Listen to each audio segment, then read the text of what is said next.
Olá, pessoal. Então, continuando esse tutorial para a gente falar dos próximos, condicionantes sensoriais do comportamento.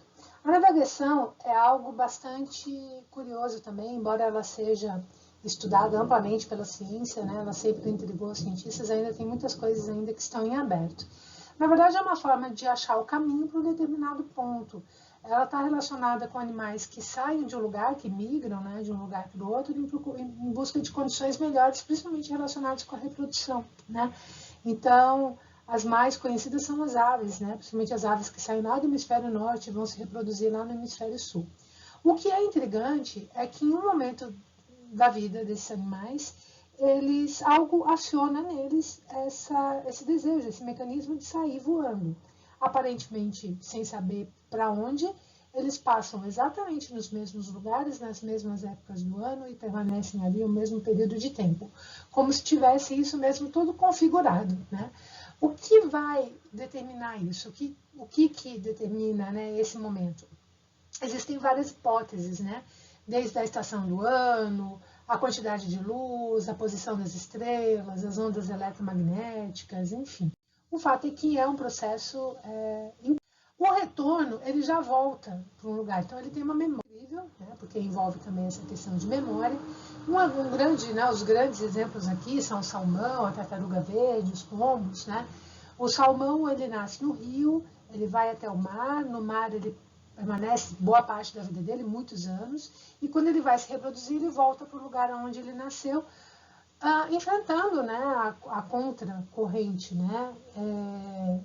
na expectativa de fato de encontrar um ambiente que pode ser que não exista, mas ele consegue voltar até lá.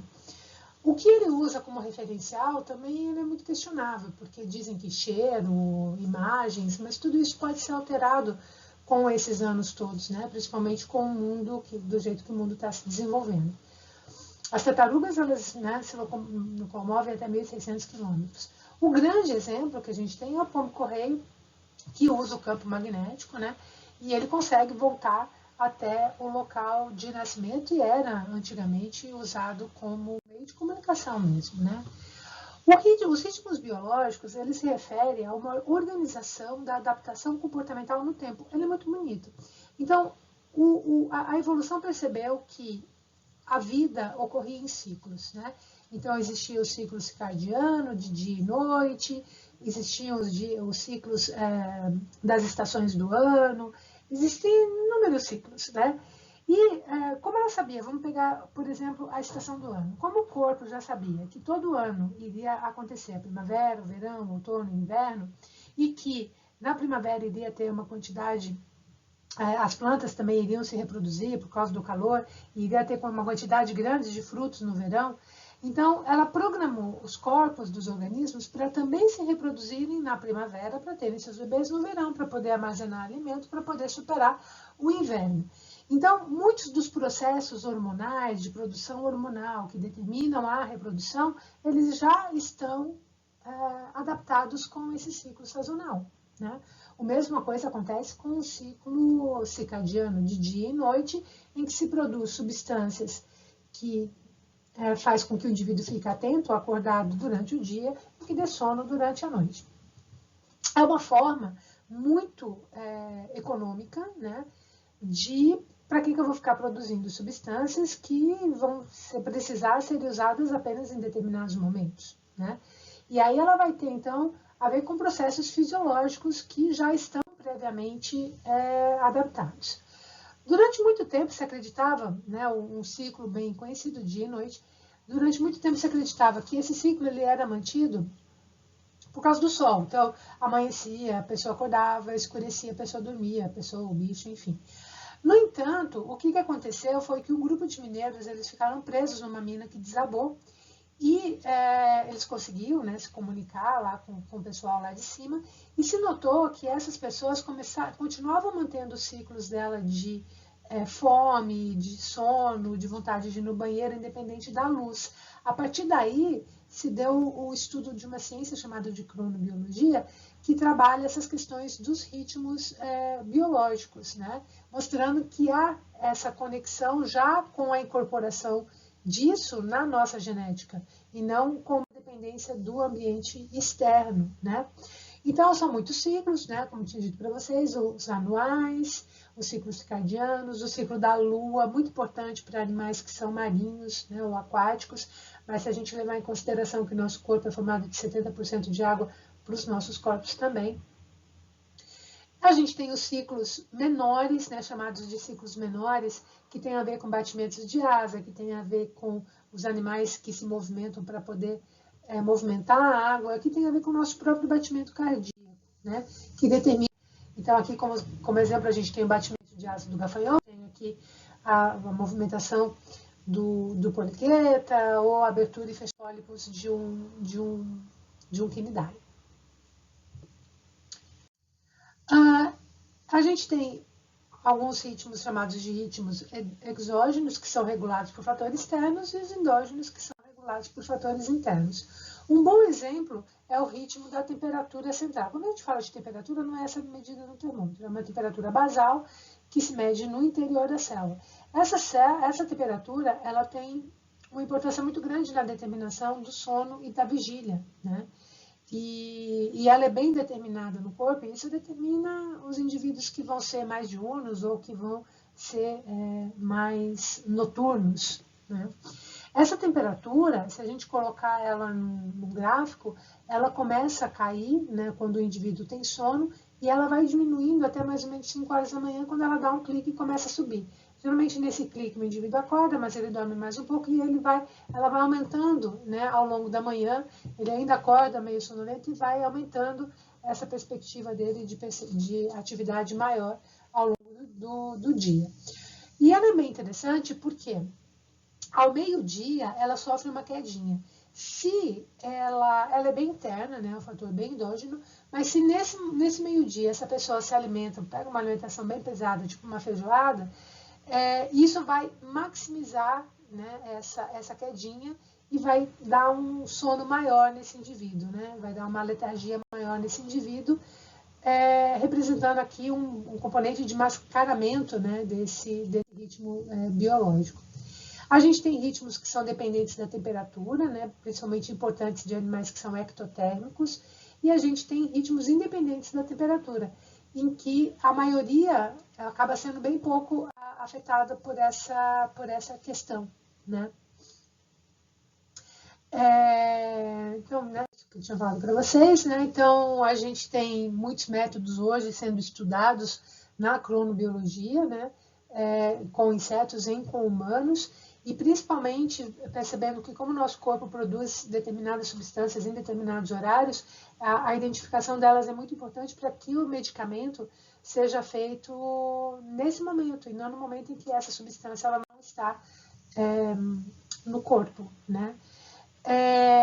A gente tem também, dentro desse contexto, a produção dos hormônios, né?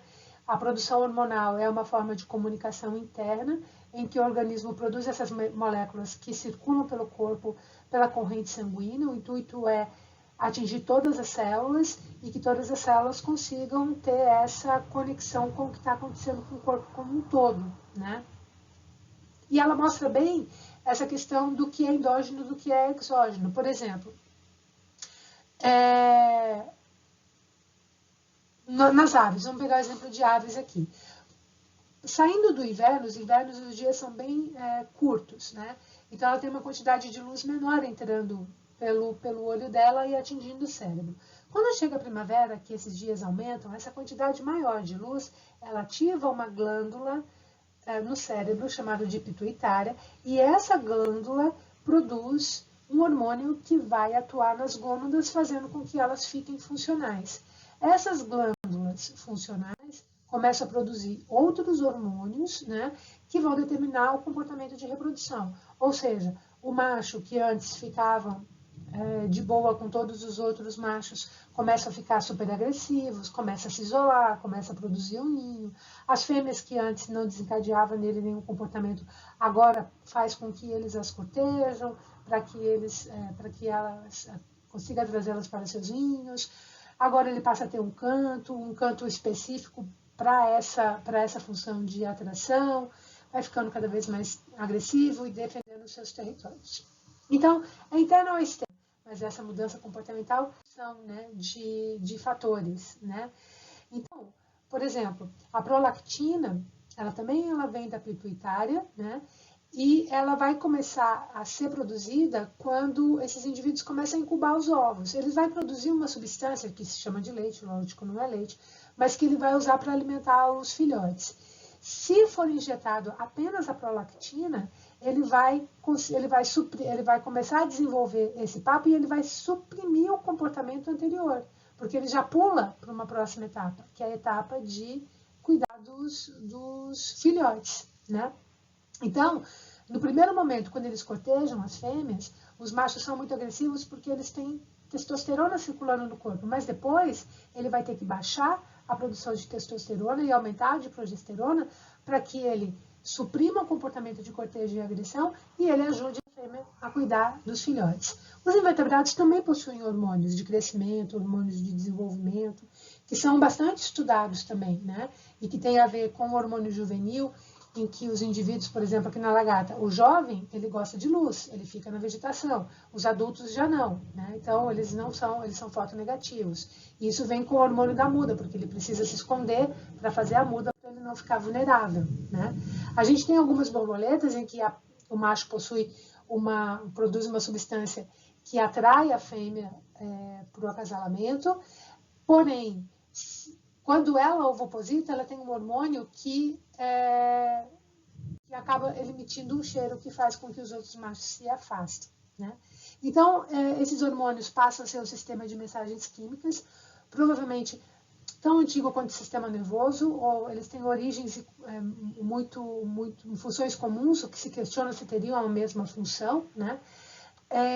Por exemplo, a hipófise dos vertebrados, ela vai ser formada da junção tanto de tecido nervoso quanto epitelial, e que vai se regular através de inúmeras secreções, enfim, né? Qual que é a importância disso, né? As mudanças ambientais captadas pelo sistema nervoso acabam tendo uma resposta hormonal apropriada e isso permite colocar esses indivíduos em sintonia com o interior, né?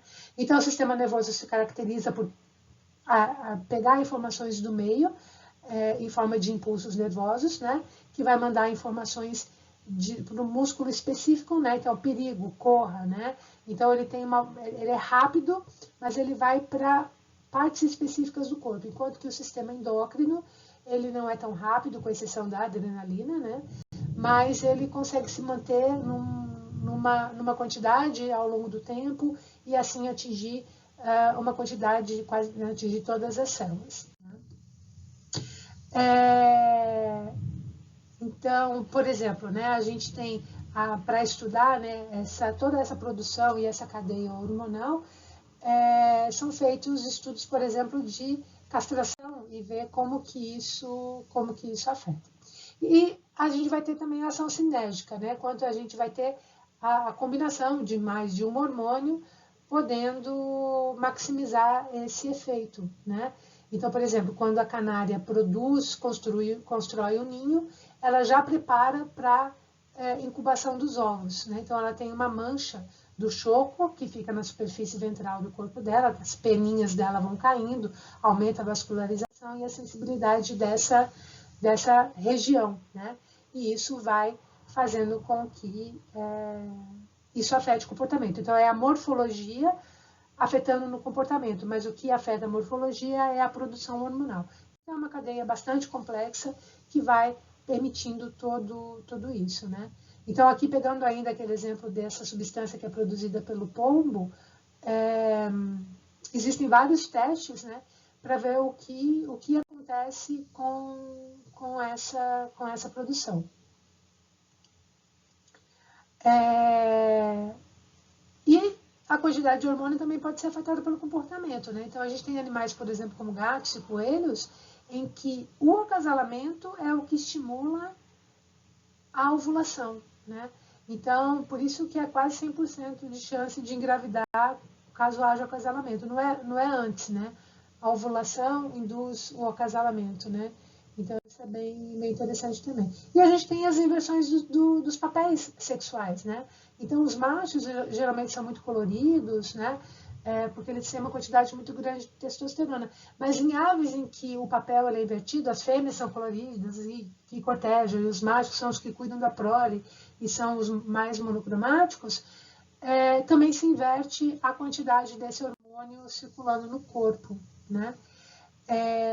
E a gente tem, por exemplo, né, em humanos, em mamíferos, a oxitocina, né, um hormônio muito comum, que ele é muito importante, ele vem na contração uterina, né, e ele já faz essa função de criar esse elo afetivo da fêmea com o filhote, né, considerando ali que o processo de gestação, de parto é dolorido, né, ele precisa criar um vínculo para ele não rejeitar o filhote, e durante a lactação, né? E no caso do macho, ele também é importante, porque ele acaba reduzindo a agressão e faz com que ele não acabe. E por fim, a gente tem o feromônio. Se o hormônio é uma molécula química que ocorre dentro do corpo para a comunicação entre as células, o feromônio é uma molécula química com peso molecular menor, então ela é volátil.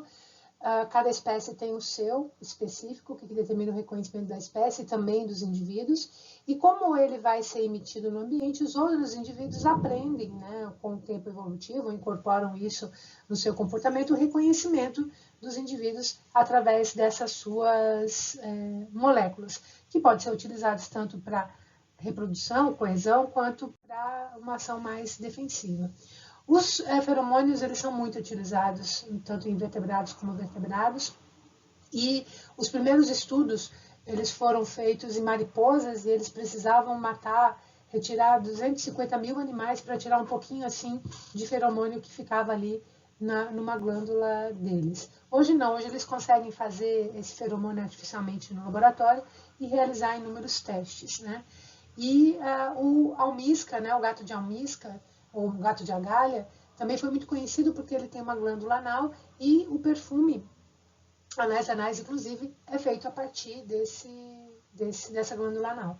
A gente, nas abelhas, os cheiros causam esterilidade nas operárias, né, permitindo que haja abelha rainha. Os peixes usam como substância de alarme. Muitos animais usam urina para poder manter suas trilhas e territórios. Os hipopótamos movimentam a cauda quando eles defecam para poder espalhar as fezes com cheiro. Os coelhos urinam nos seus filhotes para reconhecerem eles. O porco usa saliva para a mesma função, né? A gente tem o exemplo aqui do caldo do veado campeiro, que foi muito estudado, porque ele tem um sistema bastante complexo de feromônio que ele usa para diferentes funções. Então, ele tem na testa para demarcar objetos, ele tem no metatarso, ele produz um odor parecido com alho, que é uma situação de alarme, então, em perigo, ele começa a pular e essa glândula emite esse cheiro. No tarso, ele traz informações sobre o sexo e a idade do indivíduo. A urina da fêmea atrai os machos. A urina dos adultos tem um contexto de disputa agonística e dos filhotes para poder chamar